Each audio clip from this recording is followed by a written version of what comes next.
Hi guys, welcome back to NCERT on go. I hope आप सभी के exams बहुत अच्छे से जा रहे होंगे, आप लोगों ने अच्छी तैयारी की होगी एंड मार्क्स भी अच्छे ही आएंगे। आज जो हम चैप्टर डिस्कस करने वाले हैं वो बेसिकली हिंदी का है। तो वो है राम लक्ष्मण और परशुराम संवाद से आपके कुछ क्वेश्चंस हैं। इसमें 35 क्वेश्चंस मैंने डाले हैं जो कि बिल्कुल वन वर्ड क्वेश्चंस हैं, जो कि आप लोगों को एमसीक्यूज़ की फॉर्म में भी आ सकते हैं। तो बच्चों, बेसिकली इस वीडियो में एमसीक्यूज़ कवर हो जाएंगे, लेकिन इन केस आपको 2 और 3 लाइंस वाले क्वेश्चंस या फिर लॉन्ग आंसर टाइप क्वेश्चंस चाहिए होंगे तो प्लीज़ कमेंट सेक्शन में मुझे ज़रूर बताइएगा। हम नेक्स्ट वीडियो में वही सब चीज़ें डिस्कस कर लेंगे। अब क्वेश्चन आंसर स्टार्ट करने से पहले मैं आप लोगों को थोड़ा सा प्लॉट बता दूं कि बेसिकली ये जो संवाद है ये कब हुआ था। तो जब श्री राम, लक्ष्मण जी और विश्वामित्र जी सीता जी के स्वयंवर में जा रहे होते हैं तो वहाँ पर एक कंडीशन दी जाती है कि वहाँ पर एक धनुष रखा हुआ होता है कि जो भी इस धनुष पर प्रत्यंचा चढ़ा देगा उन्हीं का विवाह जो है सीता जी से हो जाएगा। तो ये संवाद बेसिकली उस टाइम होता है वहाँ पर जब श्री राम उस धनुष के ऊपर प्रत्यंचा चढ़ा देते हैं तो उस धनुष के टूटने से जो बहुत तेज़ गर्जना होती है, बहुत तेज़ आवाज़ आती है, उसे सुनकर परशुराम जी उस जगह पर प्रस्थान करते हैं और वहाँ पर श्री राम, लक्ष्मण जी, विश्वामित्र जी और परशुराम जी के बीच में जो बातचीत होती है, ये सारा इंसिडेंट बेसिकली उस चीज़ के बारे में है। आई होप आप लोगों को प्लॉट सारा क्लियर हो गया। फर्स्ट क्वेश्चन है, राम लक्ष्मण परशुराम संवाद के रचयिता हैं। रचयिता मतलब जिसने रचना की थी उस चीज़ की, तो वो थे तुलसीदास जी। दूसरा है, राम लक्ष्मण परशुराम संवाद की भाषा है, तो ये अवधी भाषा में लिखा गया है। नेक्स्ट क्वेश्चन है, राम लक्ष्मण परशुराम संवाद किस ग्रंथ से लिया गया है, तो वह है रामचरितमानस। तो रामचरितमानस में जो है रामायण आती है, जहाँ के रामायण के एक इंसिडेंट से ही आप लोगों को एक छोटा सा संवाद जो है ये दिया हुआ है। नेक्स्ट है, शिव धनुष कैसे टूट गया, तो शिव धनुष केवल छूने मात्र से ही टूट गया। जहाँ पर सभी राजा बहुत स्ट्रगल कर रहे होते हैं उस धनुष को उठाने में, क्योंकि वो शिव जी का धनुष होता है, काफ़ी भारी होता है, कोई उठा नहीं पाता। वहीं श्री राम जब ना सिर्फ उसे बड़ी आसानी से उठा लेते हैं, बल्कि जब वो उसके ऊपर प्रत्यंचा चढ़ाते हैं तो वो उनके छूने मात्र से ही टूट जाता है। नेक्स्ट क्वेश्चन है, परशुराम ने किसके प्रेम के कारण लक्ष्मण का वध नहीं किया, तो वो थे विश्वामित्र जी, जो कि राम और लक्ष्मण जी के गुरु थे। उनके प्रेम के कारण जो है उन्होंने लक्ष्मण का वध नहीं किया। नेक्स्ट क्वेश्चन है, परशुराम शिव को क्या मानते हैं, तो परशुराम शिव को अपना गुरु मानते हैं। नेक्स्ट क्वेश्चन है, परशुराम का स्वभाव कैसा है, तो वो आप लोगों को पता ही है कि वह बहुत ही ज़्यादा क्रोधी स्वभाव के थे। हर बात बात पर उन्हें गुस्सा आ जाता था। 8वां प्रश्न है, किसके कहने पर परशुराम ने अपनी माता का वध कर दिया था, तो उन्होंने अपने पिता के कहने पर अपनी माता का वध कर दिया था।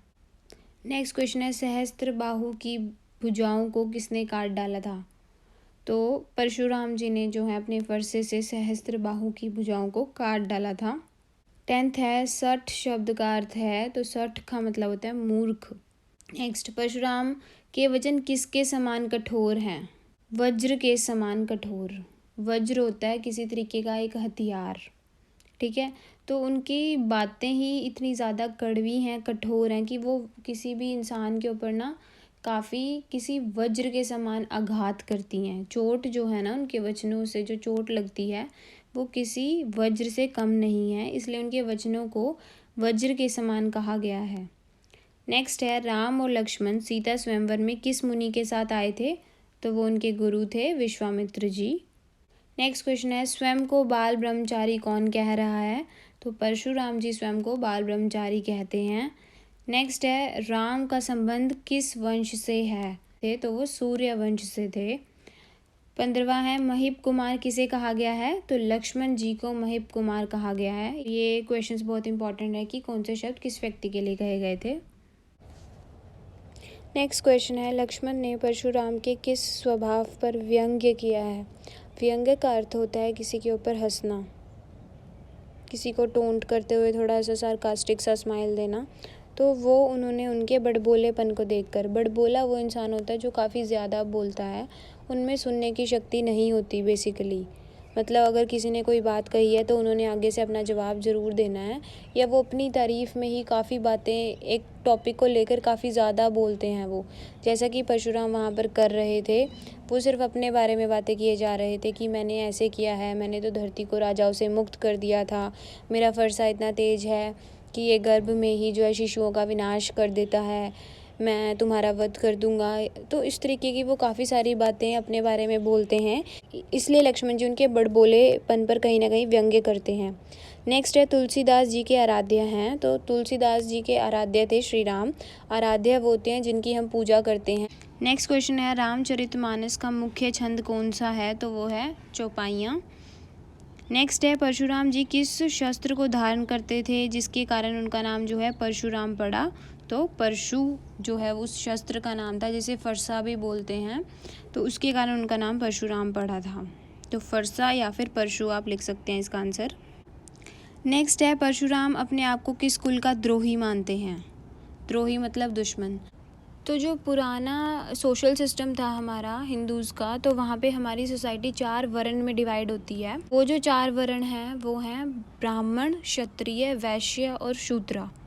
ठीक है, तो इसकी ज़्यादा एक्सप्लेनेशन मैं नहीं दे रही। तो उन सब में जो राजाएं हैं, जो लड़ते थे, जिनके पास हथियार होते थे, जिनके युद्ध होते थे, तो वो सब क्षत्रिय फैमिली से बिलोंग करते थे। और ब्राह्मण्स में जो हमारे ये साधु संत होते हैं, सब ब्राह्मण्स में आते थे। तो जो परशुराम जी हैं वो ब्राह्मण वाले वर्ण से थे, तो उनके जो शत्रु थे वो थे क्षत्रिय वर्ण वाले लोग। तो कहीं ना कहीं इसलिए वो कहते हैं कि जो लक्ष्मण जी हैं और जो राम हैं जिन्होंने धनुष तोड़ा है, वो कहीं ना कहीं मेरे द्रोही हैं। नेक्स्ट है गर्भनय के अर्भक दलन में अर्भक का क्या अर्थ है? तो अर्भक का अर्थ है बच्चा।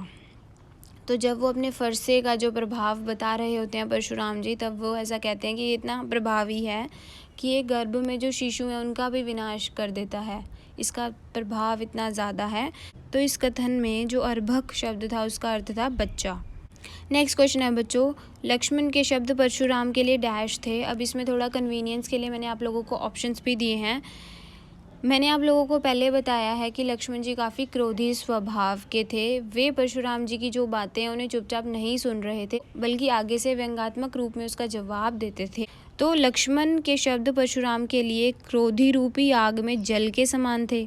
अब अग्नि है कहीं पर, उसमें जल डाल दोगे तो वो अग्नि बुझ जाएगी, लेकिन क्या उनकी अग्नि बुझ रही थी? नहीं, उसमें उस अग्नि में तो उनके वचन किसी आहुति का काम कर रहे थे, जो कि और भड़कते जा रहे थे परशुराम जी। तो दूसरा है कि शीतलता प्रदान करने वाले थे उनके वचन, नहीं, ऐसा बिल्कुल भी नहीं था। तो जले पर जल छिड़कने वाले थे, नहीं, ऐसे भी नहीं थे। तो लास्ट में है कि क्रोधी रूपी जो अग्नि थी उसमें घी की आहुति का काम कर रहे थे वो, कि जब हमारा हवन हो रहा होता है उसमें जो घी डालते तो वो जैसे और ज़्यादा लपटें पकड़ लेती है आग। तो उसी प्रकार से कहीं ना कहीं जब लक्ष्मण जी आगे से उन्हें और थोड़ा व्यंग्यात्मक रूप में टोंट करते हुए जब उन्हें आगे से चीज़ें बोल रहे थे, तो उनको और ज़्यादा जो है वो गुस्सा आ रहा था। तो उनके गुस्से को कहीं ना कहीं अग्नि के समान बताया गया है। और नेक्स्ट क्वेश्चन है कि वहीं जो राम हैं उनके वचन परशुराम के लिए कैसे थे? अब यहाँ पर भी हमें श्री राम के स्वभाव का पता चलता है कि वे बहुत ही निर्मल, कोमल और शांत स्वभाव के थे। तो उनके जो वचन हैं वो परशुराम के लिए जल के समान शीतल थे, शहद के समान मधुर थे, नीम के समान कड़वे थे, या कड़वी ककड़ी के समान थे। तो उनके शब्द जो हैं वो जल के समान शीतल थे, मतलब वो बहुत ही शांत कर देने वाले वचन। एक होता है ना, एक बंदा जो है लड़ाई बढ़ा देता है और एक बंदा जो है लड़ाई कम कर देता है।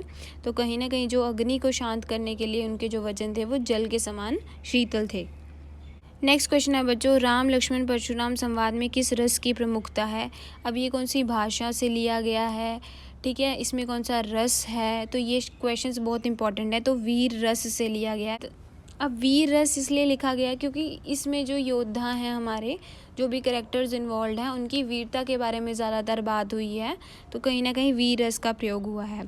तुलसीदास जी का जन्म कब और कहाँ हुआ? तो तुलसीदास जी का जन्म सन 1532 में उत्तर प्रदेश के बांदा जिले के राजापुर ग्राम में हुआ था। Again very important question. Next question है, तुलसीदास किस शाखा के प्रतिनिधि कवि थे? तो वो है राम भक्ति धारा। कहने का मतलब है उन्होंने जितनी भी रचनाएं की हैं ना, वो कहीं ना कहीं श्री राम जी की ज़िंदगी के इर्द गिर्द ही घूमती थी। श्री राम जी उनके आराध्य थे, वो उन्हें बहुत ज़्यादा मानते थे।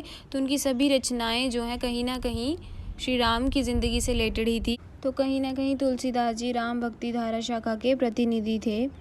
नेक्स्ट क्वेश्चन है, तुलसीदास ने अपने काव्य में किस भाषा का प्रमुखता से प्रयोग किया है? तो प्रमुखता से मतलब प्राइमरली ज़्यादातर उन्होंने अवधी भाषा का प्रयोग किया है। नेक्स्ट क्वेश्चन है, लक्ष्मण के कुल में किस पर वीरता नहीं दिखाई जाती?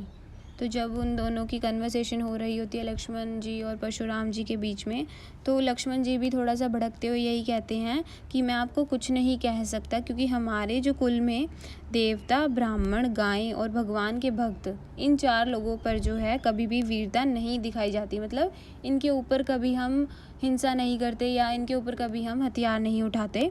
नेक्स्ट क्वेश्चन है, राम ने धनुष किस धोखे से छू लिया था? तो श्री राम जी जब धनुष उठाते हैं उस पर प्रत्यंचा चढ़ाने के लिए, तो उन्हें लगता है कि धनुष बहुत ज़्यादा मजबूत होगा, क्योंकि उनसे पहले आने वाले सभी राजा उस धनुष को नहीं उठा पाते। तो श्री राम को यही लगता है कि धनुष काफ़ी ज़्यादा मजबूत होगा और वो उसे इसी धोखे से उठाते हैं।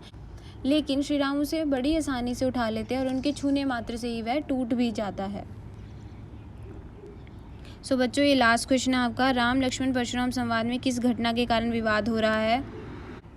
तो इसमें हमारे पास ऑप्शंस हैं कि वह जो संवाद है, वह जो बातचीत है, वह अपनी अपनी वीरता का प्रदर्शन करने के लिए हो रही है। दूसरा ऑप्शन है कि वह शिवजी के धनुष टूटने के कारण हो रही है। तीसरा ऑप्शन है लक्ष्मण की उद्दंडता के कारण। लास्ट है परशुराम के बड़बोलेपन के कारण, कि परशुराम जी भी काफ़ी ज़्यादा बढ़ा चढ़ा के अपनी तारीफ़ें कर रहे हैं, तो उस कारण हो रही है। तो इन चारों में से ये है कि बेसिकली वो जो लड़ाई है वो शुरू इसलिए हुई थी, वह संवाद, वह बातचीत शुरू इसलिए हुआ था क्योंकि शिव जी का जो है वो धनुष टूट गया था। So this was all about the MCQs of this chapter. बड़े क्वेश्चंस चाहिए तो कमेंट सेक्शन में ज़रूर बताना और लाइक शेयर ज़रूर कर देना अपने दोस्तों के साथ, और सब्सक्राइब भी कर लेना ताकि नेक्स्ट वीडियो जैसे ही आए वैसे ही आप लोगों को पता चल जाए और कोई भी इम्पॉर्टेंट टॉपिक मिस ना हो आपके एग्ज़ाम्स के लिए।